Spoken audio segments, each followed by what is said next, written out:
ஒரு பக்கம் எங்க சிவானி பாப்பா அங்க கிடைச்சிட்டு வந்த 3 பேரையுமே போட்டு படாத படுத்திட்டு இருக்காங்க. அவங்களுமே சிவானி பாப்பாவோட டார்ச்சர் தாங்க முடியாம அவங்களும் கதறு கதறுன்னு கதறிட்டு இருக்காங்க. அதே நேரத்துல இந்த பக்கம் வந்து நான் லஞ்ச் சாப்பிட்ற டைம் வந்துருச்சு. எனக்கு வந்து ஸ்நாக்ஸ் வாங்கி குடுங்க அப்படின்னு சொல்லிட்டு சிவானி பாப்பா மறுபடியுமே ஒரு பிரச்சனை பண்ண, இவங்களும் வேற வழி இல்லாம ஒரு கடையில நிறுத்துறாங்க.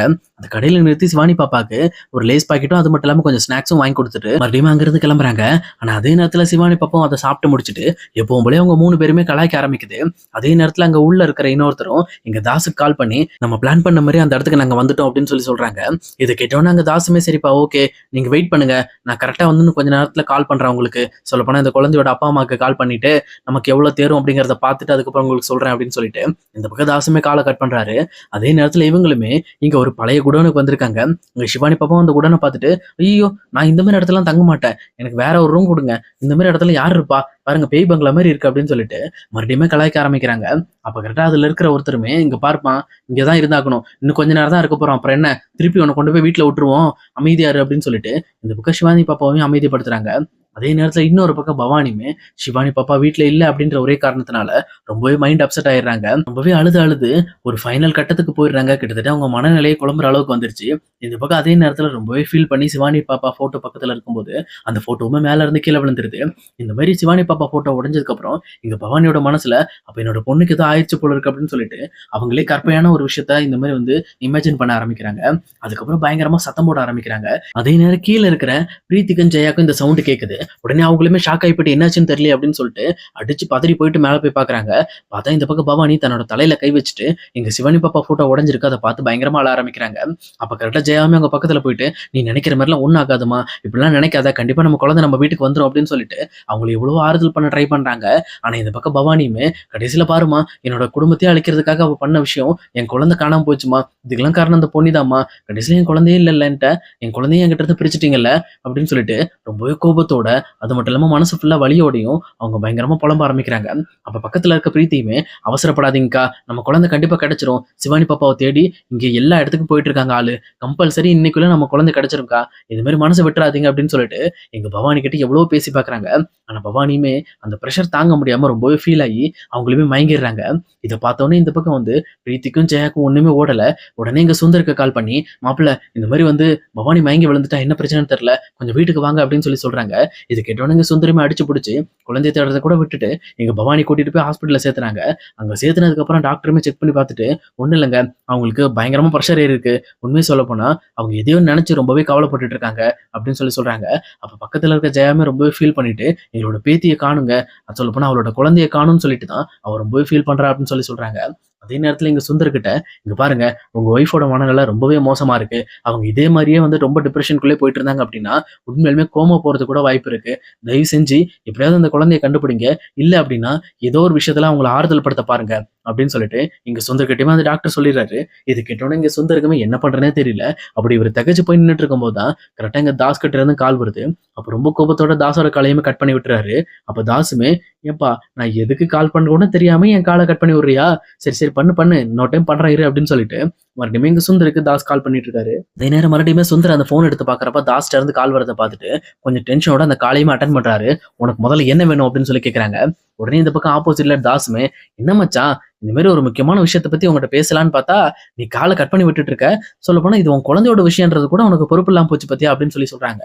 இது கேட்டோன்னு எங்க சுந்தருக்கு பயங்கரமான ஷாக்கு. அதே நேரத்துல தாசுமே இருந்துட்டு என்ன மச்சான் சத்தத்தையே காணும், பேசவே இல்ல, எப்பவுமே வந்து என்ன தட்டிவியே என்ன மிரட்டுவியே, ஏன் இப்ப எதுவும் பண்ணலையா அப்படின்னு கேக்குறாங்க. உடனே இதை கேட்ட சுந்தரமே உன்னை நான் கொல்லாம விட மாட்டேன், முதல்ல என் குழந்தை எங்க இருக்கு, என் குழந்தை என்கிட்ட கொண்டு கொடுத்துரு அப்படின்னு சொல்றாங்க. அப்ப இந்த பக்கம் தாசுமே என்ன மச்சான், நீ 5 லட்ச ரூபா அப்பயே கொடுத்துருந்தானே இந்த பிரச்சனையை அன்னைக்கே முடிச்சுட்டு போயிருப்பேன், ஆனா நீ என்கிட்ட சவால் விட்டு என்னையே நீ மிரட்டுற பத்தியா, நானே தர லோக்கலு, நீ எனக்கு மேல பெரிய லோக்கல் மாதிரி பேசிட்டு இருக்க, உன் பேச்சுக்கெல்லாம் மயங்கரால் நான் கிடையாது மச்சான் அப்படின்னு சொல்றாங்க. இதை கேட்ட சுந்தரமே நீ கேட்ட மாதிரி அந்த 5 லட்சத்தை கொடுத்துறேன், முதல்ல என் குழந்தைய கூட்டிட்டு வா, அந்த 5 லட்சத்தை நான் உடனே தரேன் அப்படின்னு சொல்லிட்டு இங்க சுந்தரமே வந்து ரொம்பவே கோபத்தோட பேசிட்டு இருக்காரு. அப்ப தாசுமே சிரிச்சுட்டு என்ன மச்சான், ஆளு காரெல்லாம் வச்சு கடத்திருக்கேன், 5 லட்ச ரூபா கட்டுப்படி ஆகுமா, கிட்டத்தட்ட அதுல ஒரு 4 மடங்கு சேர்த்துக்க மச்சான், ஒரு 25 லட்சமா கொடுத்துரு, அதுக்கப்புறம் நான் எந்த பிரச்சனைக்கும் வரமாட்டேன், எனக்கு அது மட்டும் வந்தா போதும் அப்படின்னு சொல்லிட்டு இங்க தாசுமே 25 லட்ச ரூபா கேட்கிறாரு.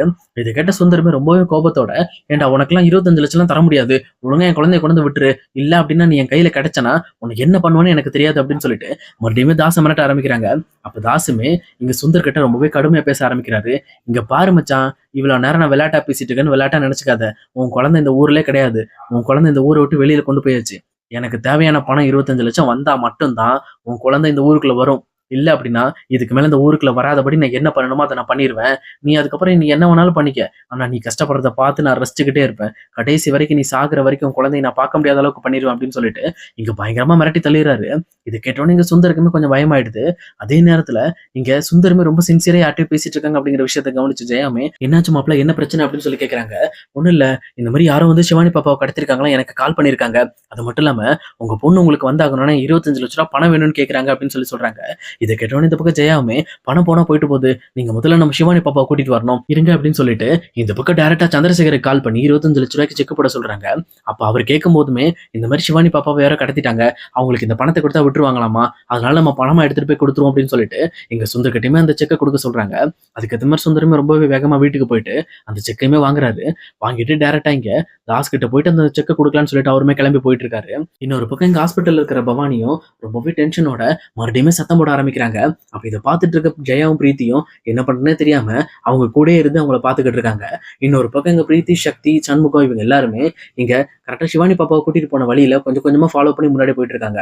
அப்ப ஃபைனலா அவங்க சிவானி பாப்பாவுக்கு ஸ்நாக்ஸ் வாங்குன கடைக்கு வந்துடுறாங்க. அங்க ஒரு சிசிடிவி ஃபுட்டேஜ் இருக்கிறத பார்த்துட்டு இந்த பக்கம் வந்து சக்தியுமே, "இந்த ஃபுட்டேஜ நாங்க செக் பண்ணிக்கலாமா? எங்களோட குழந்தை காணாம போயிடுச்சு" அப்படின்னு சொல்லிட்டு அந்த குழந்தை சம்பந்தப்பட்ட விஷயத்த பத்தி பேசுறாங்க. ஆனா அந்த ஸ்நாக்ஸ் கடைக்காரரும், "இதெல்லாம் முடியாதுங்க. எங்க ஓனர் மட்டும் தான் செக் பண்ணணும். நீங்கலாம் வந்து செக் பண்ண முடியாது. எல்லாரும் பார்க்கறதுக்குலாம் இந்த கேமரா கிடையாது" அப்படின்னு சொல்லிட்டு அவங்களுமே இந்த பக்கம் பொன்னி சக்தி கிட்ட மூஞ்சில அடிச்ச மாரி பேசிடுறாங்க. அதே நேரத்துல சக்தியுமே யோசிச்சு பார்த்துட்டு, இந்த லைன்ல இந்த ஸ்நாக்ஸ் கடை தான் இருக்கு. அப்ப கண்டிப்பா இந்த லைன் அவங்க கிராஸ் பண்ணியிருக்கணும். ஏன்னா வேற வழி கிடையாது. அப்படி இவங்க கிராஸ் பண்ணல அப்படின்னா, இடையில இருக்கிற 2 ஊருக்குள்ள தான் போயிருப்பாங்க அப்படின்னு சொல்லிட்டு இத கணிக்கிறாங்க. இதுக்கு சப்போர்ட் பண்ற மாரி அந்த இன்ஸ்பெக்டர்ட்டயும் நம்ம பேசலாம்னு சொல்லிட்டு டைரக்ட்டா கால் பண்ணி அந்த போலீஸ் கிட்டயுமே வந்து பேசுறாங்க. உடனே அந்த போலீஸுமே, "அந்த கடைக்காரன் கிட்ட ஃபோன குடுங்க" அப்படின்னு சொல்றாங்க. அப்ப கடைக்காரருமே, "என்னாச்சு? இது என்ட்ட எதுக்கு ஃபோன தர்றீங்க?" அப்படின்னு கேட்கிறப்போ, "உள்ள வந்து லைன்ல போலீஸ் இருக்காரு. முதல்ல பேசுங்க" அப்படின்னு சொல்றப்போ, அப்ப போலீஸுமே கடைக்காரர பார்த்து மிரட்ட ஆரம்பிக்கிறாரு. "ஏன்டா ஆள வச்சு குழந்தைங்கள கடத்திக்கிட்டு கேமராவ செக் பண்ண வந்தா என்கிட்டயே டகில்ஸ் காட்டுறியா? உன்ன கொன்னேருவேன். அந்த பொண்ணு மட்டும் கிடைக்கலன்னு வச்சுக்க, நான் உன்ன சந்தேக கேஸ்ல உன்ன உள்ள புடிச்சு போட்டு நீ தான் அந்த குழந்தைய கடத்துனன்னு சொல்லி உன் மேல வந்து எல்லாத்தையும் திருப்பி விட்டுருவேன். ஒழுங்கா அந்த சிசிடிவி ஃபுட்டேஜ் அவங்களுக்கு காட்டு" அப்படின்னு சொல்லிட்டு மிரட்டிடுறாரு. இத பார்த்தோனே அந்த கடைக்காரருமே மிரண்டு போயிட்டு, "சரி, சரி வாங்க, வாங்க. நீங்க அந்த ஃபுட்டேஜ பாருங்க" அப்படின்னு சொல்லிட்டு அந்த ஃபுட்டேஜுமே போட்டு காட்டுறாங்க. அந்த ஃபுட்டேஜ்ல கரெக்ட்டா இங்க பொன்னியும் சக்தியும் கவனிக்கிற மாரி அந்த கார்ல இருந்து அவங்க வராங்க. வந்தது மட்டும் இல்லாம இறங்கி வந்து இந்த பக்கம் சிவானி பாப்பாக்கு ஸ்நாக்ஸ்லாம் வாங்குறாங்க. இதுல பொன்னி ரொம்பவே ஆச்சரியப்படுத்துற விஷயம் என்ன அப்படின்னா, சிவானி பாப்பா உள்ள காருக்குள்ள ரொம்பவே ஜாலியா குதிச்சுக்கிட்டு இருக்காங்க.